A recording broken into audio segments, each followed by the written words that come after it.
Halo Sobat Top 10, kita ketemu lagi nih. Gimana kabar kalian dengan persiapan UTBK, terutama bagi kalian yang gelombang 2 ya. Untuk gelombang 1, kami doakan semoga nilainya bagus-bagus ya, di atas 700 semua. Dan nanti sesuai dengan pilihan di SBMPTN-nya, diterima SBMPTN 2021. Dan kalian mendapatkan notifikasi biru ya. Sekarang biru, bukan lagi hijau. Oke, buat teman-teman yang belum UTBK, saya akan kasih sedikit tips tentang gimana sih strategi nilai supaya peluang kalian untuk lolos SBMPTN lebih besar lagi. Sebenarnya ini merupakan strategi yang perlu kita cermati ya. Kenapa? Karena di tengah persaingan SBMPTN yang semakin ketat, tentu strategi ini sangatlah kalian butuhkan. Seperti apa? Mari kita simak.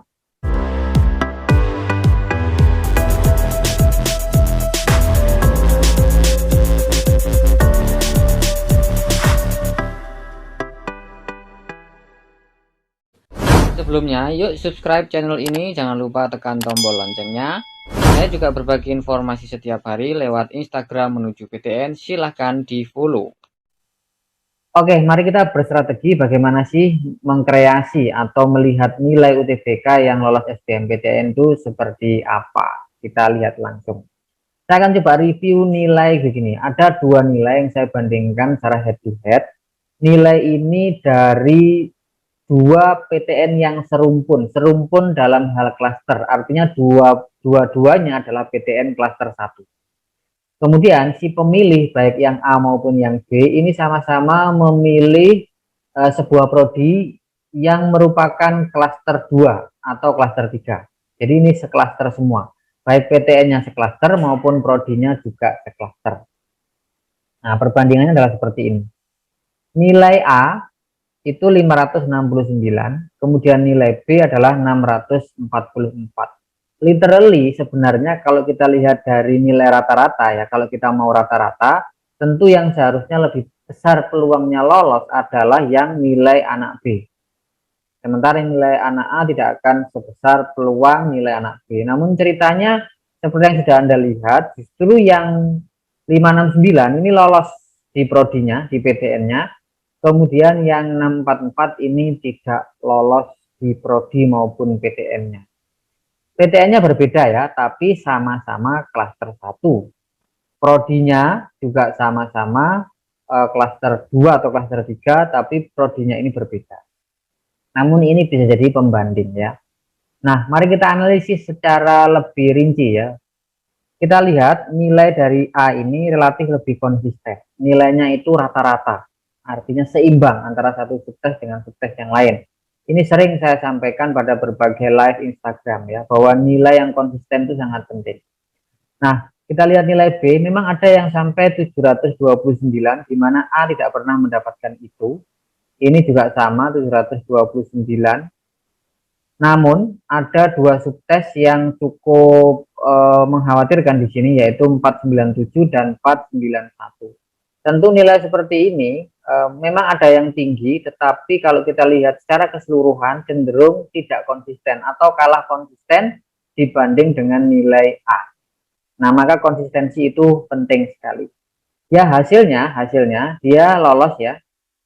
Yang kemudian yang ke B ini tidak lolos. Nanti saya akan tunjukkan lolosnya di mana dan tidak lolosnya di mana di slide berikutnya. Mari kita lanjutkan. Nah, sekarang apa sih yang menyebabkan, selain konsistensi, apa sih yang menyebabkan nilai dari seorang peserta itu mempunyai peluang lolos yang lebih tinggi atau tidak lebih tinggi? Mari kita lihat kajian yang ini ya. Ini Unpad ya, di berbagai di Twitternya waktu itu disampaikan. Ya, ini memang Unpad yang menyampaikan, tapi ini adalah tentu saja konsep yang diterapkan oleh panitia ya, dalam hal ini adalah LTMPT, di mana TPS dan TKA adalah 60% berbanding dengan 40%. Artinya TPS-nya adalah 60%, kemudian TKA-nya itu mempengaruhi 40%. Jadi dengan besarnya nilai TPS kita, tentu itu juga mengandung peluang atau memperbaiki peluang kita pada SBMPTN itu sendiri. Disampaikan di sini Unpad apresiasi sistem pembobotan nilai masuk perguruan tinggi negeri.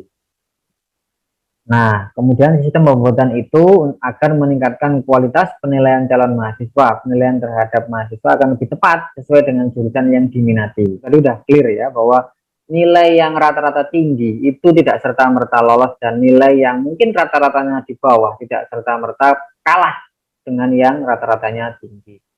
Ini ada disclaimer-nya, agak aneh saat menerima mahasiswa baru kedokteran misalnya dengan nilai totalnya tinggi tapi komponen biologinya rendah atau bahkan nol. Jadi ada pembobotan di setiap subtesnya yang mempengaruhi. Dan disampaikan pula di sini 60% 40% tadi juga. Nah, yang kemudian menjadi pembeda adalah peserta akan diranking berdasarkan hasil kumulatif dari nilai komponen UTBK dikalikan bobotnya untuk setiap prodi. Artinya apa?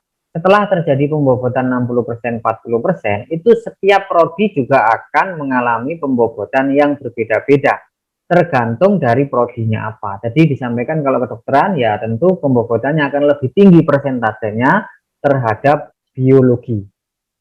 Termasuk juga kimia ya. Kimia dan biologi itu kan mata atau subtes atau mata kuliah yang mendominasi jurusan kedokteran, sehingga dalam UTBK tentu subtes yang lebih besar persentasenya adalah kimia dan biologi dibanding dengan fisika maupun matematika. Jadi kalau kalian misalkan ambil jurusan yang kedokteran atau rumpun kesehatan, tentu nilai kimia dan biologi tidak boleh paling lemah karena nanti pembobotnya paling besar. Sementara nilai kamu yang matematika misalkan tinggi tapi bobotnya lebih kecil, tentu akan menghasilkan nilai yang lebih kecil juga. Kira-kira kayak gitu. Nah, sekarang kita lanjutkan. Nah, saya punya tips sederhana.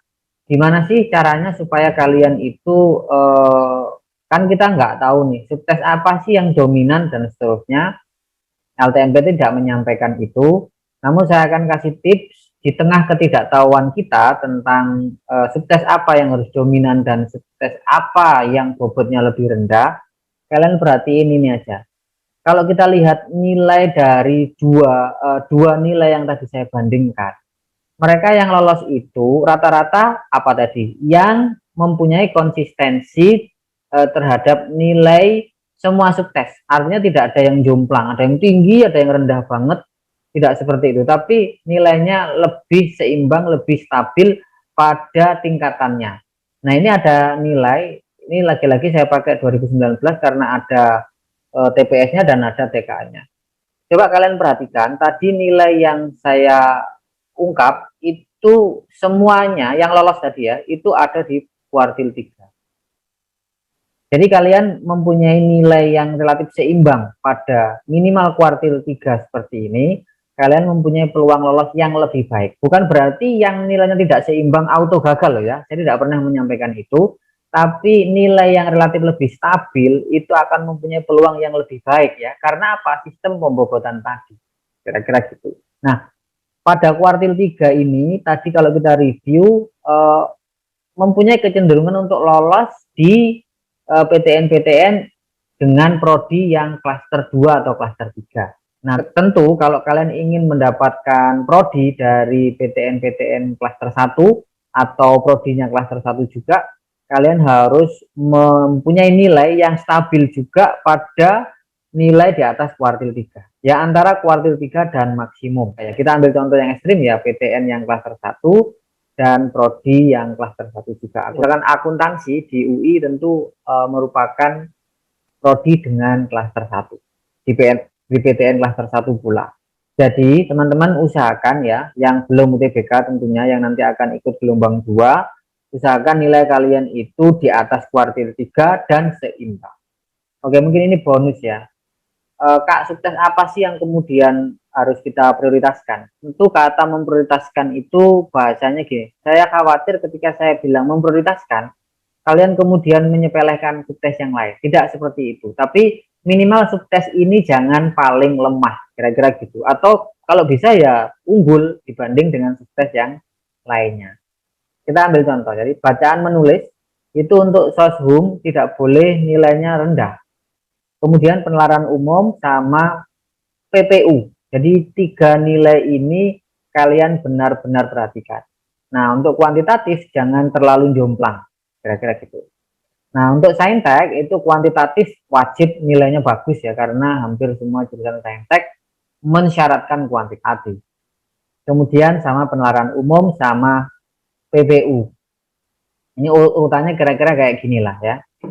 Jadi usahakan, kenapa kuantitatif pada saintek harus tinggi ya, karena kalau nilai kalian tinggi, bobotnya tinggi pula, nilai kalian akan naik, nilai kalian akan menjadi lebih tinggi secara rata-rata. Persebarannya juga bagus ya, karena memang yang diharapkan oleh PTN adalah kalau kalian anak saintek punya kemampuan kuantitatif, kalau kalian anak sosum mempunyai kemampuan bacaan menulis, mempunyai kemampuan penalaran umum dan seterusnya.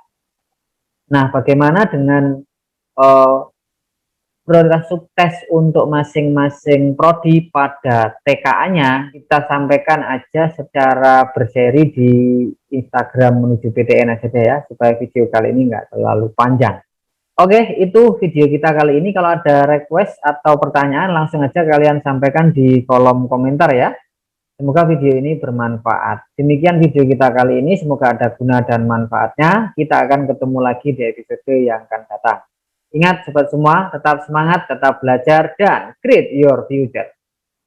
Semoga UTBK kalian lancar dan mendapatkan nilai yang bagus, lolos SBMPTN 2021, dan mendapatkan notifikasi biru